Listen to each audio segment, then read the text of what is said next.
and the All Indiana Podcast Network. This is the News 8 Daily 8 Podcast, a Wish TV News 8 update. Hello, I'm Jeremy Jenkins, and this is your News 8 Daily 8 Podcast for Thursday, January 2nd.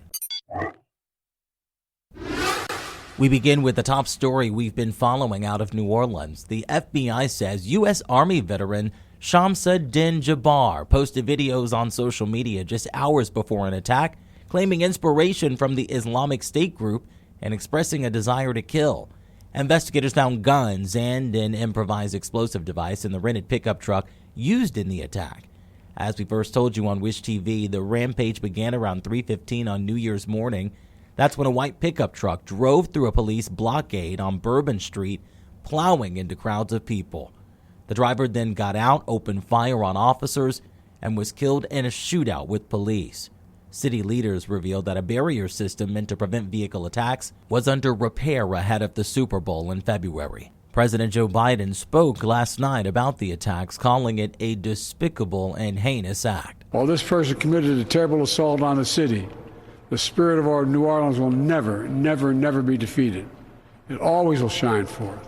We've seen that time and time again throughout its history, and I know we'll see it again in the days and weeks ahead. We are also learning more about the victims this morning. One of the people killed was 27-year-old Tiger Beck, a former Princeton football player. Officials say the names of the other victims will be released after autopsies are complete and families are notified. Switching gears now to the Sugar Bowl in New Orleans. The game between Notre Dame and Georgia is finally happening today after being postponed yesterday due to the nearby attack. It is set to take place at the Superdome, which is less than a mile from where the incident occurred. Notre Dame shared on social media that their team and staff traveling for the game are safe and were not involved in the attack. Back here in Indianapolis, firefighters believe squatters may have sparked a fire at the former Tyson plant on the near southeast side. Crews were called to the old food distribution warehouse on South Keystone Avenue around yesterday afternoon. The building was mostly empty except for some old shelving. When firefighters arrived, they found heavy fire and smoke on one side of the building, but managed to get it under control within about 30 minutes. In Gibson County, sheriff's deputies have arrested Michael Kegg Jr. in connection to the deaths of two people found inside a burning home on New Year's Eve. The deputies say the fires were intentionally set at the home on East State Road 64 near Francisco. While the victims haven't been identified, investigators say they are working to determine if Kegg was related to those who died. Now to Lake County, where a man is under arrest after allegedly hitting two patrol cars with a stolen SUV while trying to flee from deputies. It all started around 3:30 yesterday afternoon in Hobart when an officer attempted to pull over a Honda Pilot with stolen plates. Investigators say the driver backed into a patrol car, sped off down I-65, hit a second police car, and eventually crashed into a parked truck before coming to a stop. Charges against the suspect are pending. The FBI is investigating whether the explosion of a Tesla Cybertruck outside the Trump International Hotel in Las Vegas is linked to terrorism. Police say one person died in that blast and 7 others suffered minor injuries. Firework mortars and camping fuel canisters were found inside the vehicle. Authorities know who rented the Cybertruck in Colorado, but have not released their name while they confirm if it matches the person who died. And now, Colts watch.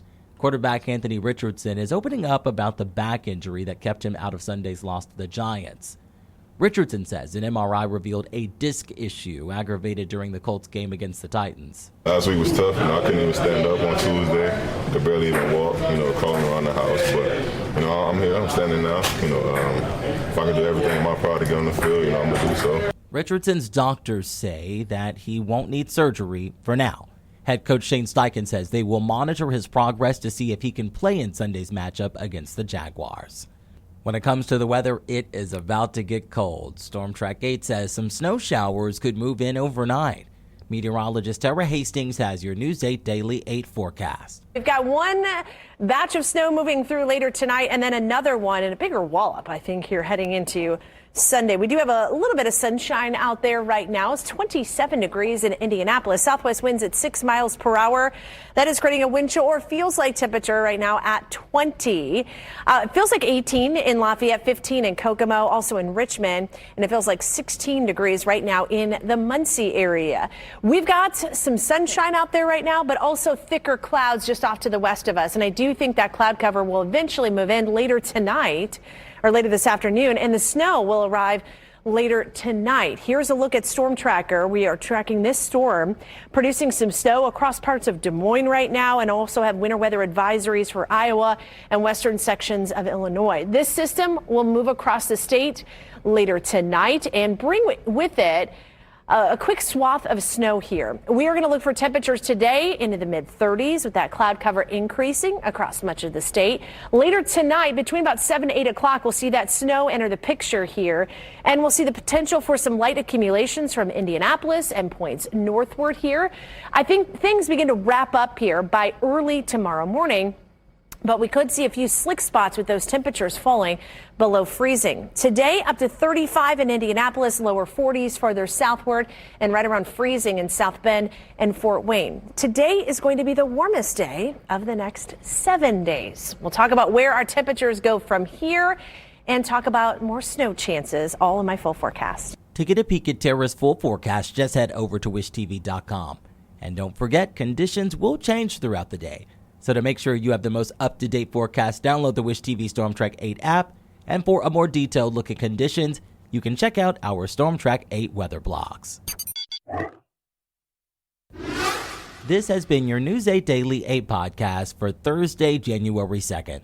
I'm Jeremy Jenkins for Wish TV, wishtv.com, or follow us on Facebook for updates. This is the News 8 Daily 8 podcast, a Wish TV News 8 update on demand. For even more, on demand and on the go, connect with Wish TV on Facebook at wishtv.com and on the free Wish TV mobile app. Thank you for listening, and be sure to like, subscribe, and follow this podcast for updates every weekday morning on the All Indiana Podcast Network and wherever you get your podcast.